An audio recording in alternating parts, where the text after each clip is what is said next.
चलिए मित्रों, आज मैं आपको एक और बहुत ही महत्वपूर्ण ऐतिहासिक स्थल पर लेके चल रहा हूँ और महाराणा प्रताप की तपोस्थली पर मैं आपको आज दर्शन कराने वाला हूँ।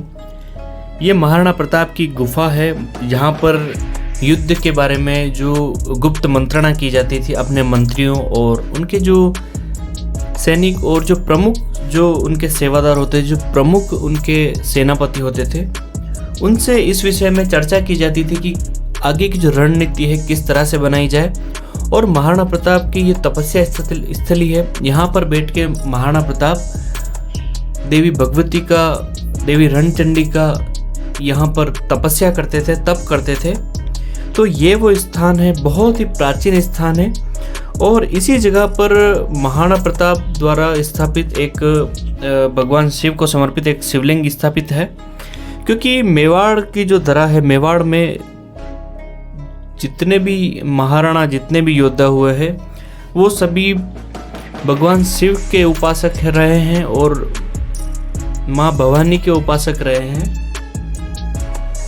और यहाँ के जितने भी शासक हुए हैं, सभी ने भगवान एकलिंग नाथ को यहाँ का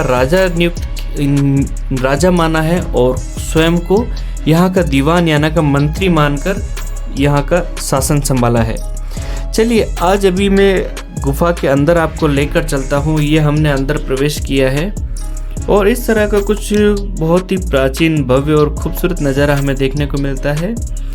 ये देख रहे हैं स्थल, ये जो महाराणा प्रताप ने ये स्थापित किया हुआ है, माता का स्थान यहाँ बनाया है। माता की मूर्ति स्थापित करके यहाँ पर बैठकर महाराणा प्रताप तपस्या करते थे और ये स्थल है। ये देखिए, यहाँ पर बैठ के महाराणा प्रताप तपस्या करते थे और ये माता जी की स्थापना महाराणा प्रताप द्वारा की हुई है। और उसके बाद में ये देखिए, ये गुफा है और ऐसा माना जाता है कि इसके अंदर गुफा के दो रास्ते हैं। एक निकलता है कुंभलगढ़ को और दूसरा रास्ता निकलता है चित्तौड़गढ़ को। तो ये गुफा महाराणा प्रताप द्वारा निर्मित है और यहाँ पर माता की स्थापना की है महाराणा प्रताप द्वारा और एकलिंगनाथ महादेव की स्थापना की है यहाँ पर। तो वो भी मैं आके आपको दर्शन करवाऊंगा। तो चलिए, मैं आपको अभी दिखाता हूँ गुफा के अंदर, क्योंकि अभी अकेला हूँ और अकेले अंदर प्रवेश करना गुफा में ठीक नहीं है, क्योंकि काफ़ी प्राचीन गुफा है। ये देखिए, हनुमान जी का मूर्ति है और ये भगवान गणेश की मूर्ति है, लेकिन ये मूर्ति अलग से स्थापित की हुई नहीं है। जो चट्टानें हैं, चट्टानों को ही ये भगवान का, गणेश का आकार दिया गया है और इस तरह से बहुत ही खूबसूरत मूर्ति यहाँ पर देखने को मिलती है। और ये देखिए, ये गुफा का बाहर से बनाया गया एक रास्ता है, जो कि एक गेट लगाकर बाहर से एक रास्ता बनाया हुआ है गुफा का। ये दूसरा रास्ता है।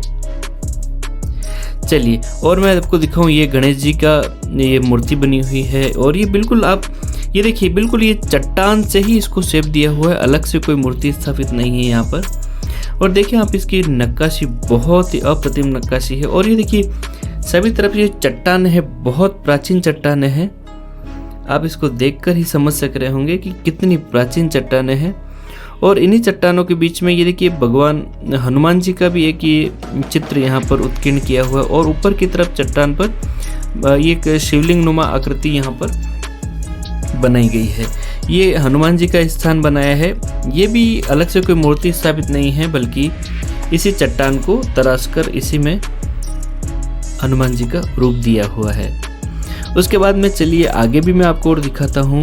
और ये देखिए, इसी तरह की चट्टानें हैं सभी तरफ, आप देखेंगे और बहुत ही शांति मिलती है यहाँ पर आके। खुद को बहुत रिलैक्स महसूस करेंगे। जब भी आप हल्दी घाटी या उदयपुर या मेवाड़ दर्शन के लिए आते हैं तो ज़रूर प्रताप गुफा के भी आप ज़रूर दर्शन कीजिए। ये माँ भगवती की स्थापना की है महाराणा प्रताप द्वारा। और ये मैं फिर से आपको दिखा रहा हूँ, ये वाली गुफा है। मैं कोशिश करूँगा कि अगर मेरे साथ में एक दो जने और भी साथी होंगे तो अंदर गुफा के अंदर प्रवेश करके भी मैं आपको दर्शन करवाऊँगा, क्योंकि बहुत अंधेरा है और काफ़ी प्राचीन गुफा है, तो इसके अंदर कोई दूसरे जीव भी हो सकते हैं। और लाइट की भी पर्याप्त व्यवस्था रहे, इसके लिए मेरे साथ में एक कोई साथी और चाहिए, जिससे कि अंदर में प्रवेश करके भी आपको अच्छे से दर्शन करवा पाऊँगा। ये चलिए आगे हम माता जी के और गुफा के दर्शन करने के बाद आगे की तरफ और बढ़ते हैं। और ये देखिए बहुत खूबसूरत चट्टानें हैं यहाँ पर, बहुत प्राचीन चट्टानें हैं, महाराणा प्रताप के समय का है। क्योंकि ये जो स्थापना महाराणा प्रताप ने की है, इसका कारण ये है कि ये एक गुप्त स्थान था जहाँ पर महाराणा प्रताप बैठकर तपस्या करते थे और जो प्रमुख उनके सेनापति थे उनसे युद्ध की चर्चा किया करते थे। और यहाँ पर पीपल के पेड़ के नीचे ये आप जो खड्डा देख रहे हैं इस तरफ, ये महाराणा प्रताप द्वारा स्थापित एक शिवलिंग है। क्योंकि एकलिंग जी हमेशा नहीं जा पाते थे युद्ध में व्यस्त रहने के कारण, तो क्योंकि वो जो शिवलिंग है छोटा है और काफ़ी नीचे दबा हुआ है अभी, तो इसीलिए नया शिवलिंग यहाँ पर स्थापित किया है। और ये देख रहे हैं पास में झरने 12 महीने और 24 घंटे ये बहते रहते हैं। ये पहाड़ों में से पानी आता रहता है और इस तरह से ये लगातार ये झरने कई वर्षों से इसी तरह से बहते रहते हैं।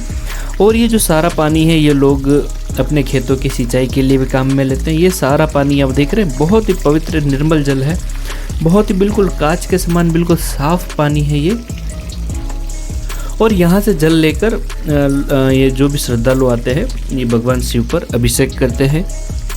और बहुत ही सुंदर नज़ारा है। जब भी आप हल्दी घाटी या चित्तौड़गढ़, कुंभलगढ़ या उदयपुर या मेवाड़ में जब भी आप दर्शन करने के लिए आते हैं, महाराणा प्रताप से संबंधित जितने भी स्थानों पर आप दर्शन करने के इच्छुक हो, तो ये स्थान जरूर आप याद रखिए। ये स्थान है हल्दी घाटी के अंदर है और प्रताप गुफा के नाम से ये स्थान प्रसिद्ध है। क्योंकि महाराणा प्रताप की जो गुफा है जहाँ पर तपस्या स्थली है। और यहाँ से देखिए हम भी यहाँ से जल लेकर भगवान शिव का अभिषेक करेंगे। और ये आप ज़रूर जब भी आएँ यहाँ पर ज़रूर आप दर्शन करने के लिए यहाँ पर पधारें। उम्मीद करता हूँ मित्रों आपको ये जानकारी ज़रूर अच्छी लगी होगी। अच्छी लगी है जानकारी तो वीडियो को ज़रूर लाइक कीजिए, कमेंट कीजिए। और अगर चैनल पर अगर पहली बार आए हैं तो चैनल को ज़रूर सब्सक्राइब कीजिए। क्योंकि मैं इसी तरह की जो पुरातत्व और महत्वपूर्ण जो स्थान है वहाँ पर मैं आपको दर्शन करवाने के लिए लेकर साथ चलता हूँ। नमस्कार मित्रों, जय हिंद, जय भारत।